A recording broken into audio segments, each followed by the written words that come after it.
दोस्तों नमस्कार।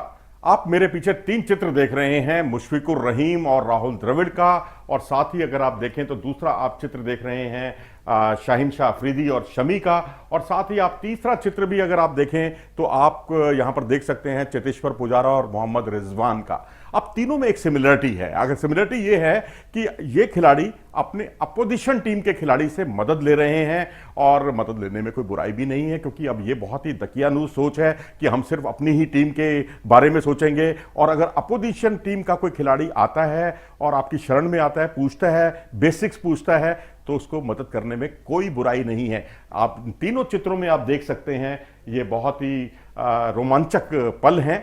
और मुशफिकुर रहीम के बारे में मैं बता दूं, क्योंकि अभी इनके संदर्भ में ये सब जिक्र आया है। मीरपुर में टेस्ट मैच होने वाला है, दूसरा क्रिकेट टेस्ट भारत और बांग्लादेश के बीच। जैसा कि आप जानते हैं, पहला क्रिकेट टेस्ट मैच भारत ने बहुत ही सहजता के साथ जीत लिया बांग्लादेश से। अब दूसरे टेस्ट से पहले मुशफिकुर रहीम की कुछ एक दिक्कतें सामने आई, और वो जानते हैं कि राहुल द्रविड़ जो है बहुत ही आला दर्जे के बल्लेबाज रहे हैं, टेक्निकली बहुत साउंड रहे हैं। तो इसी बात को ध्यान में रखते हुए उन्होंने जो है राहुल द्रविड़ के पास वो गए और नेट्स पे भी बात की, और उसके बाद उन्होंने कहा कि स्पिनर्स को कैसे खेलते हैं द्रविड़ साहब, हमें बताइए, कोई नुस्खा बताइए जिससे मैं स्पिनर्स को खेल सकूं। मैं स्पिनर्स के सामने फंस रहा हूं लगातार, क्योंकि पिछले टेस्ट में अगर आपने देखा हो तो ये पहले टेस्ट की पहली पारी में कुलदीप यादव की गेंद पर बोल्ड हो गए थे, केवल 28 रन बना पाए, और दूसरी पारी में अक्षर पटेल ने आउट कर दिया था। तो इस तरह से ये खिलाड़ी बहुत ही दुविधा में था, परेशान था, लेकिन आखिरकार उसने हिम्मत नहीं हारी,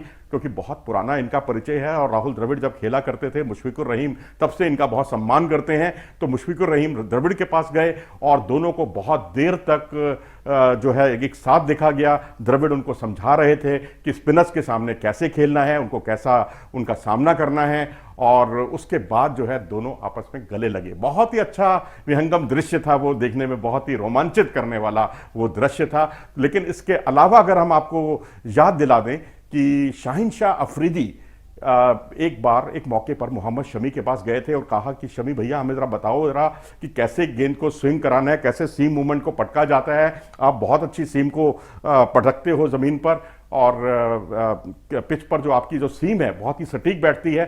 तो मोहम्मद शमी ने उनको नुस्खे बताए शाहीन शाह अफरीदी को।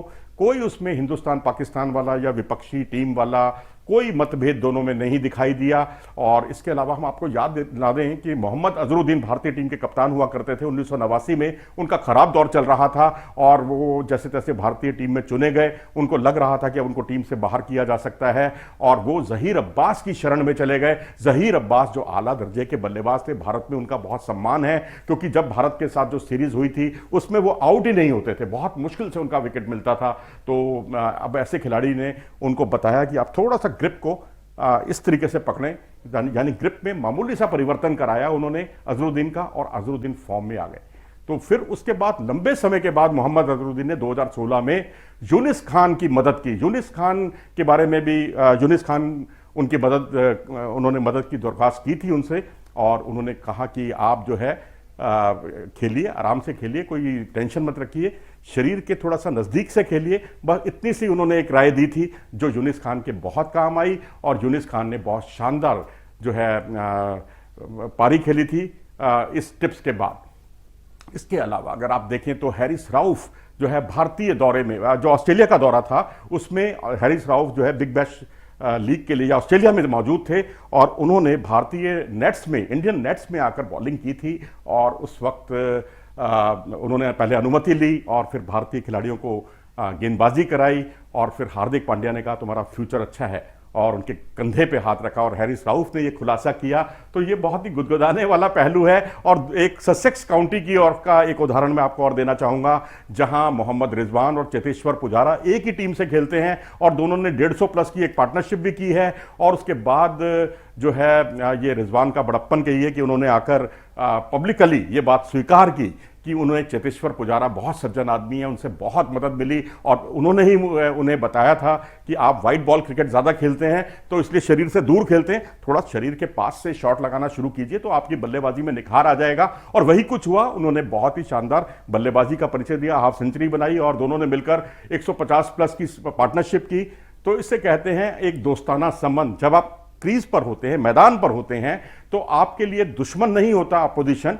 आप मैच के दौरान जरूर एक राइवलरी आपकी रहती है, लेकिन जब मैच नहीं होता, प्रैक्टिस होता है, प्रैक्टिस सेशन होता है, या आप कोई किसी से मदद लेते हैं, तो कोई भी खिलाड़ी एक अच्छी खेल भावना का परिचय देते हुए दूसरे की मदद करता है। हिंदुस्तान पाकिस्तान के खिलाड़ियों ने आपस में एक दूसरे की बहुत मदद की। अजरुद्दीन की मदद की जहीर अब्बास ने, और यूनिस खान की मदद की अजरुद्दीन ने, शमी ने भी मदद की आगे बढ़कर शाहिनशाह अफरीदी की। और इस तरह के उदाहरण जो है बहुत सारे हैं क्रिकेट में, जो क्रिकेट को जीवंत कर देते हैं, लाइवली बना देते हैं। आप क्या सोचते हैं इस बारे में? अपनी राय हमें कमेंट सेक्शन में जरूर दें कि क्या मुशफिकुर रहीम अब दूसरे टेस्ट में सेंचुरी बनाएंगे? क्या उसका श्रेय राहुल द्रविड़ को भी जाएगा? क्या स्पिनर्स को खेलने का नुस्खा राहुल द्रविड़ ने उनको बता दिया है? अपनी राय हमें कमेंट सेक्शन में जरूर दें। अगर आपको ये वीडियो पसंद आया हो तो इसे लाइक करें और हमारे चैनल को सब्सक्राइब भी करें। नमस्कार।